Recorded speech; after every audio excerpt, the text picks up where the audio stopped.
Hello everyone, I am, what's with the couch over there?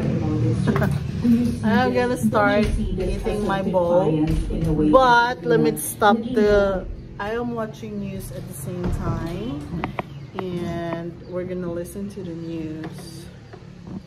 It's actually President Bongbong Marcos right now, and yeah, I'm gonna listen to it while eating. Let's go. Po kayo before it, but this is not the right time, and yet nag-proceed pa rin yung impeachment case. Well, I'm sure that the parties that filed the impeachment cases felt strongly about it, and despite my importunings and expressing my opinion that we really would rather have an impeachment, they continue to do that. So it's not defiance, and hindi na kanilang paniniwala. Sa kanilang paniniwala, kailangan gawin ito. Kahit na sinabi ko na sana huwag na, hindi pwede, hindi namin pwede palampasin ito. Ganun ang thinking nila. So, tinuloy nila. And I don't view that as defiance. I view that as they're expressing what they feel to be right.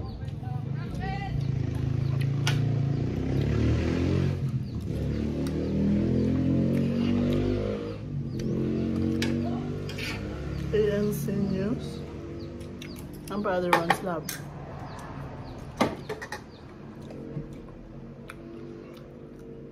Cucumber.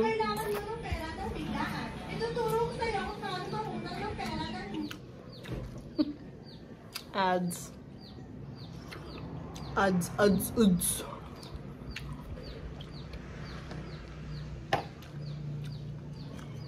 Growing your dream business and selling products that are loved doesn't have to be a struggle with a direct tool like Odoo.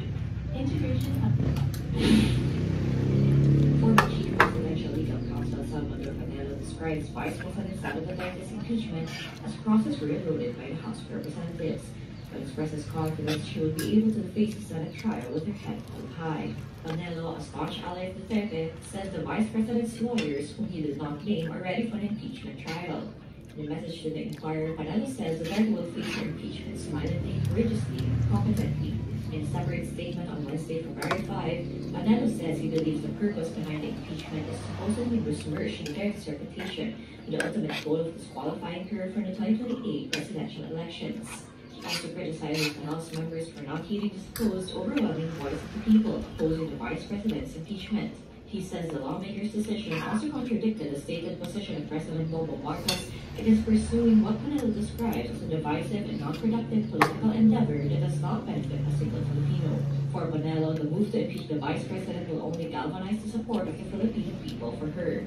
House of Representatives on Wednesday impeached Vice President Duterte after 215 lawmakers endorsed the fourth complaint. The petition to impeach the Vice President received more than the required 102 signatures, or one-third of the 306 members of the House, fast-tracking proceedings as Congress will soon begin its election season. Kanang full. I got corned beef and cabbage. Ang kinaklarify ko po ay kanina sinabi nyo na in-encourage nyo ang PNP na i-encourage yung no, white, the white one. Lumaban para mapatay, para masabit ng laban. Correct. It was very incorrect. Very incorrect. I may say sa situation sa professional police. It depends on ano na natin yan. That's your view. That it's not my view. Thank you for putting it on. Mayor, pagka-prosecutor. Ako, alam ko, naman ako, prosecutor, mayor, presidente, alam ko ang trabaho.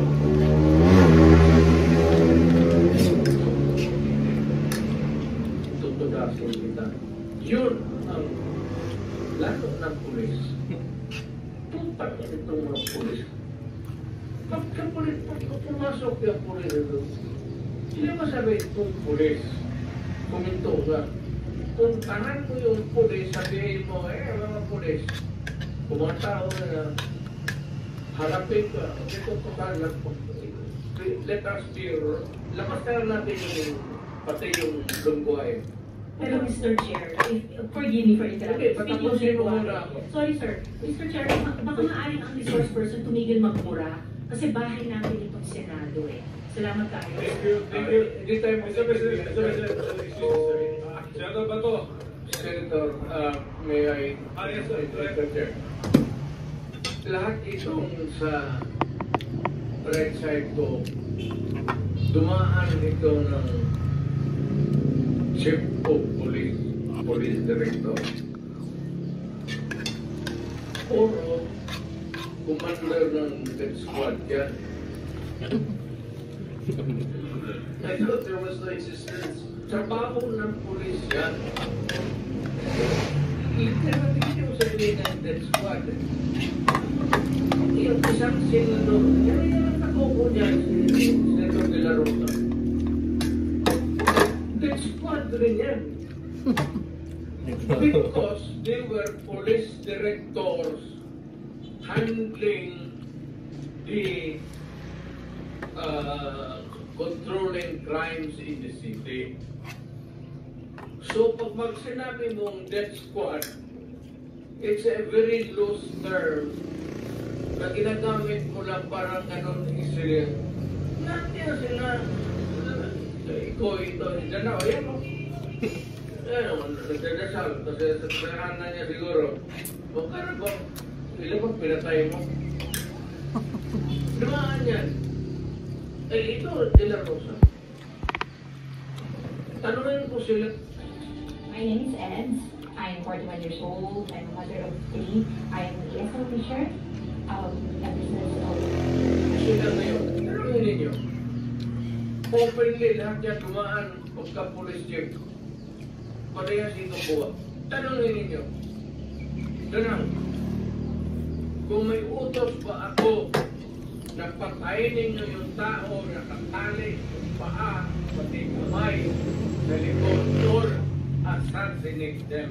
At sinabi ko, ganito, prangkahan tayo, encourage the criminals to fight, encourage them to draw their guns. Yan, buhay yan. Ayan ang sila, yan ang instruction ko. Pati yan si Boy. Encourage, pati yan si De La Rosa, encourage them lumaban. Pagka lumaban, patayin ninyo para matapos na ang problema ko sa syudad ko. Noong na-presidente ako, ganun rin sa command conference. Yan sa Malacanang. Yan ang nautos ko. Bakit ko magbigyan ng punta? Mag-criminal, they go after the innocent people, rabbit, mabutit na ng sana ko. Aakyat ng bahay, mayor akong aakyat ng bahay, mag-knockout, na-rapin yung bata, na-rapin yung babae, tapos papatayin. Kung ikaw ang mayor, how do you deal with the problem? Ano kaya ang tingin ninyo sa... Hindi... I'm sorry to tell you, I'm sorry to express to the nation. Unforgiving ako, hardliner, alam nila yan. Pati pulis alam nila. They are not ready siguro to talk about it. Sinabi nila sa mga pulis, kayong mga pulis, pag pumasok kayo dyan sa droga, kayo ang mauuna.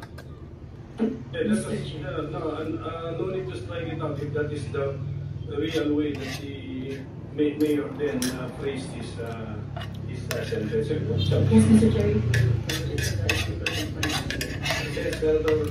Opo, Mr. Chair. Kasi siguro napansin, pati ng former president yung shock ng lahat. Bakit sir, yan ba ang trabaho ng pulis? Na pumatay ng mga suspected criminals? Sir, yung mic no? Paglumapan. Iba po yung pagka-express kasi kanina, so I have to clarify. Bakit Be protected. Salamat po. No. Hindi yan ang tanong ko. Talagang, hindi magandang impression ko ang mga statements kanina. Kaya I appreciate the candor of Yusek Kool at pati kanina ni General Danao. Look, ma'am, may I interrupt you? I'm done, Mr. Chair. Kindly. Itong mga to, ma'am, galing ito ng sa PMA. Hindi ito mga bubo. Hindi rin ito papayag na utosan mo ng illegal.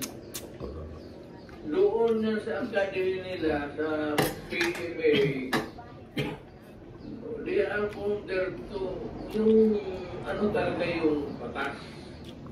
Kaya pag inutusan mo yan, sabihin mo part-time mo sa sir, hindi pwede yan, sir. I tried. Ako mismo, I tried. Ako, marami ako na part-time. Sir, pag-uuna lang natin, sir. Sabi ko siya, siguraduhin mo lang na hindi marili.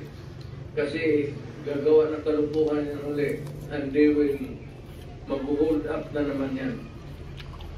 Kaya lang sila, lalo na yung mga kaso na mag-knockout tapos mag-rape tapos magpatay o Mr. Chair. Can we let the President complete his sentence? What were you trying to say, sir? That Yes. magnakaw, magpatay, and then what do we do with that? ganun na lang ang sadness ko na trabaho. Thank you. Kaya hindi ko lang sinabi ko yan kasi hindi ko lang na sila mautusan ng gano'n na gaya ng sinabi ko. Nag-rape ng bata yung patayin mo. Hindi ko mautusan itong mga to.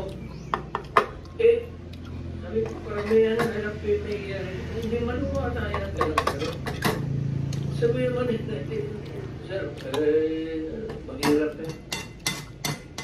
tulungin na lang natin, sir.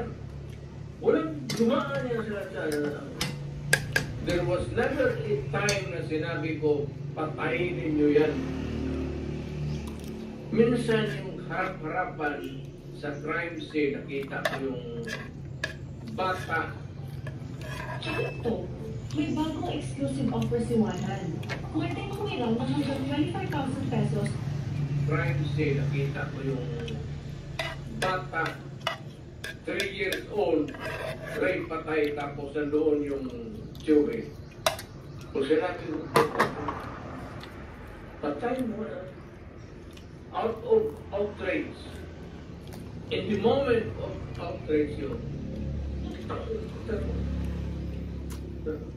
sir, kulungin na naman natin yan, sir. Ano nangyari doon, Mr. President? Yung incident na yun, napatay na yung tito? Pinatay? Hindi. Mr. Chair. Kaya, Senator Risa. Alam ko po naman tatalino ng mga taga-Philippine Military Academy. Hindi po yan ang issue. Ang kinaklarify ko po ay kanina sinabi nyo na in-encourage nyo ang PNP na i-encourage yung suspect na lumaban. Yes. Para mapatay, para Yes. masabig ng laban. Correct. Correct. Ito was a very incorrect. Correct, yes. Very incorrect. Yes. Sa professional police. It depends on ano na natin yan. That's your view. It's not my Hindi ka view, Mr. dumaan Chair. Thank you for hindi ka putting it on dumaan. record. Pagka-mayor, pagka-prosecutor.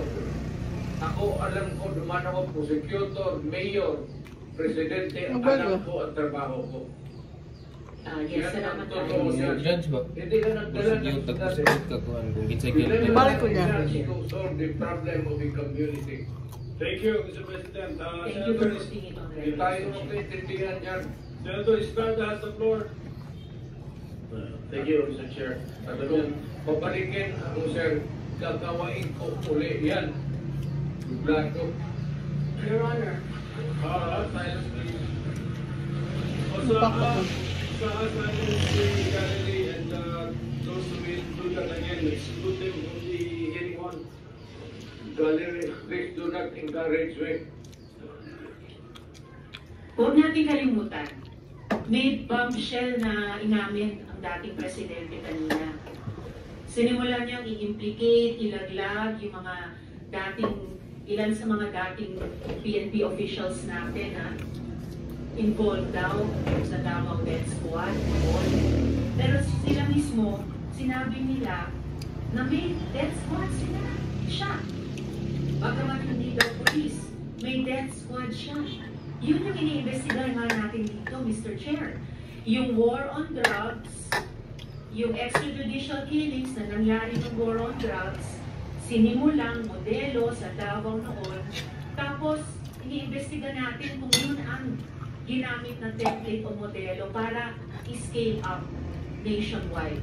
So, bombshell yung sinabi ko ng dating presidente na meron na silang death squad. Ano man ang pangalan yan, police o non-police ba yan?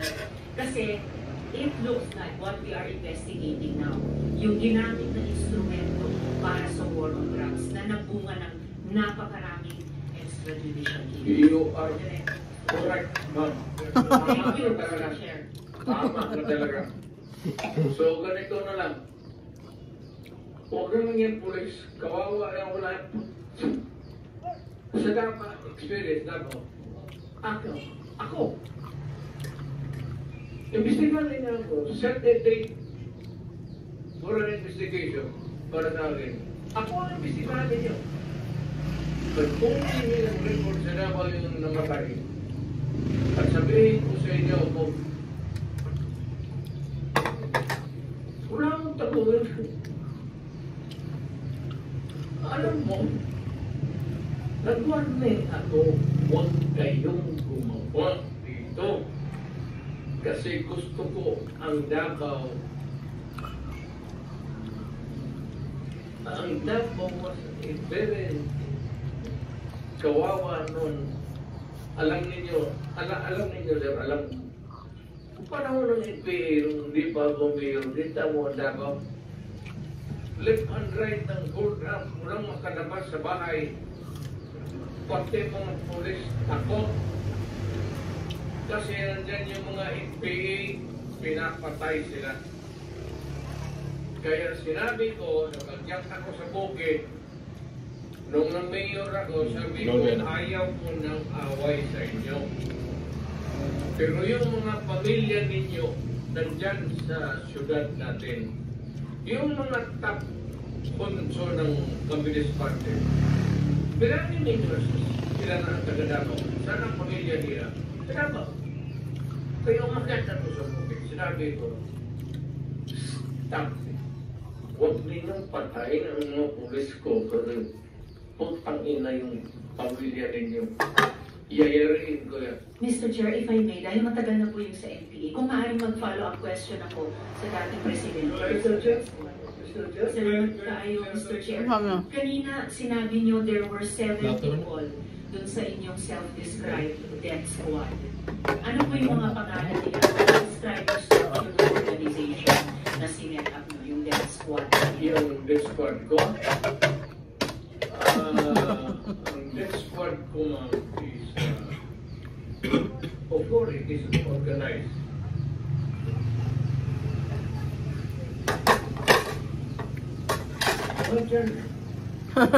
Ano po yung structure ng organization? Bobo. Hanggang dyan lang. Hanggang dito na lang! That's it, because I'm done with my bowl. Hindi po, yun yung task siguro na Now I'm gonna continue watching the news. And that's for the updates. Stay tuned for more updates. Oh. Ibig sabihin, ano po yung... Bye! Yung, sino yung pitong yun?